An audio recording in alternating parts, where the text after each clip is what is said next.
je prends quelques instants pour vous présenter mes livres.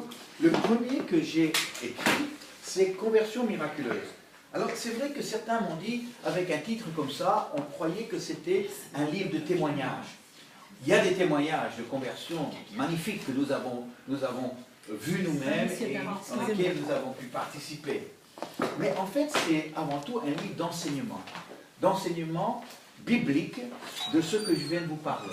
C'est-à-dire d'aller chercher les gens là où ils sont. Et si j'ai décidé d'écrire ce livre, c'est parce que j'étais trop souvent devant de la théorie qui ne collait pas à la réalité. Je ne sais pas si vous comprenez ce que je suis en train de dire, mais parce qu'on avait des versets, on s'est fait des théories, et après on pensait que parce qu'on avait des théories basées sur des versets, que obligatoirement ça devait produire des fruits. Et quand on était sans fruits, après, on était désabusés. Qu'est-ce qu'on fait? Est-ce qu'on n'a pas assez prié? Tandis que peut-être on a fait les choses à l'envers. Plutôt que de prendre un verset ici, un verset là, on les met ensemble, on appelle ça un enseignement. J'ai décidé de voir ce que Dieu faisait concrètement dans la vie des gens. Et ensuite, relire les passages que je connaissais pour essayer de comprendre ce que je voyais sur le terrain. Et donc, là, on ne permet pas la théorie. Là, on voit ce que Dieu fait, et en fonction de ça, on a une relecture des Écritures pour dire, alors comment est-ce qu'on est arrivé là, dans ce que Dieu a fait, et comment est-ce qu'on peut lire ça? Donc à partir de ce moment-là, j'ai commencé à lire les passages que je connaissais bien différemment. Et alors dans ce livre, vous allez voir dans la table des matières des sujets comme les différents types de conversion qu'il y a. Alors, il y a, je vais le retrouver dans un instant, je ne connais pas mon propre livre.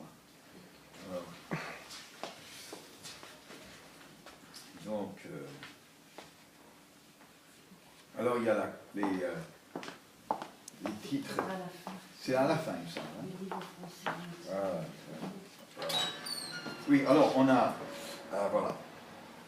Les conversions qui ont besoin d'un coup de pouce, les conversions qui viennent facilement, les conversions qui tombent du ciel, comment amener les intellectuels au salut, comment amener les gens religieux au salut, comment amener votre auditoire au salut, comment amener les observateurs au salut. Et là, par exemple, l'observateur au salut, je prends Zachée, qui lui était observateur, il n'était pas demandeur, il était simplement curieux, c'est tout. Et nous, quand on présente les choses, on donne toujours l'impression que c'est les gens qui doivent être en recherche spirituelle. Mais la plupart des gens qui se convertissent ne sont pas en recherche spirituelle. Ils sont dans leur arbre, en train d'observer peut-être ce que d'autres vivent, que ce soit de la famille, des amis, et que finalement c'est Jésus qui les cherche et qui les trouve. Et donc vous allez voir qu'avec ce livre, les différentes catégories de personnes, eh bien je vous présente comment les aborder afin de les faire, pour le cas de Zachée, descendre de l'arbre, et puis pour chacun, eh bien, se convertir. Donc c'est un livre essentiellement qui va vous obliger à pousser les limites de votre entendement, de votre raisonnement biblique, je dirais, et qui va vous amener dans une nouvelle découverte des passages, des histoires que vous connaissez peut-être bien. Le deuxième livre, c'est le livre, alors dans l'ordre que je les ai écrits, en fait c'était Histoire de la rue, il est paru en troisième en français, mais les livres ont été écrits en anglais, et puis ensuite ont été traduits dans d'autres langues aussi, mais l'Histoire de la rue, eh bien je me suis fait plaisir, après 27 ans, ou c'était à l'époque 25 ans, d'aller au contact, surtout des Français dans les rues, eh bien j'avais tellement de belles histoires à raconter, tellement d'aventures passionnantes, que j'ai décidé d'écrire un livre qui racontait un peu l'histoire. Mais il y a, je dirais, c'est le dernier chapitre de ce livre qui a toute son importance. C'est un livre qui se lit d'un trait, qui est facile à lire, mais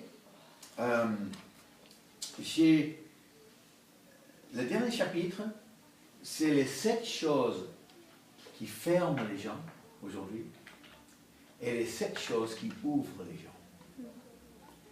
Si on ne les connaît pas, naturellement en tant qu'évangélique, on donnera plutôt les 7 choses qui ferment les gens plutôt que les 7 choses qui ouvrent les gens. C'est une déformation d'éducation biblique. Et le problème, c'est que si on ne connaît pas la différence des deux, on va naturellement aller vers les choses qui les ferment. Et quand on est devant des gens qui sont fermés à notre discours, alors on dit « ils sont durs ». Vous connaissez ça? Ils sont durs, on dit. Mais non, ils ne sont pas si durs que ça. Mais si nous les avons fermés, ce n'est pas eux qui sont durs, c'est nous qui sommes bêtes.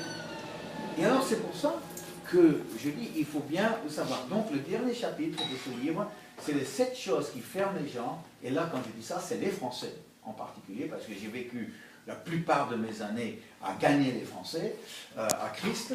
Et puis je peux vous dire que je suis en tournée actuellement dans le Nord. Et puis depuis qu'on a commencé, on a vu beaucoup de gens répondre aux appels au salut. Et là, je suis strict par rapport à ceux qui répondent aux appels. Ce n'est pas des appels pour les chrétiens qui sont mal dans leur peau. C'est vraiment des appels pour que les gens qui n'ont jamais donné leur vie au Seigneur, de venir et se consacrer à lui. Et puis depuis que je suis là depuis 2 semaines, j'ai fait une mission à Valenciennes. Et là, on a vu sur 4 jours à peu près une quarantaine de personnes qui ont répondu. Le week-end dernier, sur 3 réunions dans la région de Lille, on a vu à peu près 25-26 personnes qui sont avancées. Et même dans une petite réunion mardi soir, à Mons-en-Barreuil, il y avait 3 jeunes qui n'avaient jamais donné leur vie au Seigneur et qui se sont avancés. Et pour vous dire qu'aujourd'hui, je crois vraiment qu'on peut amener des âmes, amener des Français à connaître Jésus. Je crois vraiment qu'on peut les gagner si on sait comment leur parler, si on sait comment les aborder. Donc, je vous recommande ce dernier chapitre de ce livre Histoire de la rue pour découvrir les clés qui ouvrent les portes plutôt que de les fermer. Le troisième livre, Communiquer l'Évangile afin qu'ils entendent et répondent.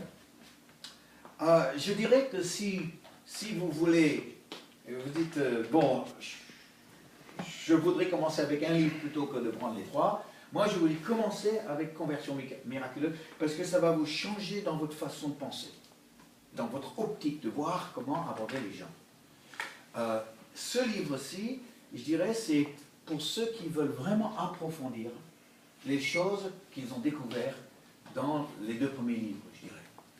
Et la moitié de ce livre, eh bien, est consacrée à une parabole. La moitié du livre est le développement de la parabole du bon samaritain. Et ça, le bon samaritain, c'est celui qui a trouvé l'homme à moitié mort au bord de la route, qui l'a secouru et qui a travaillé avec l'aubergiste pour le ramener à la santé.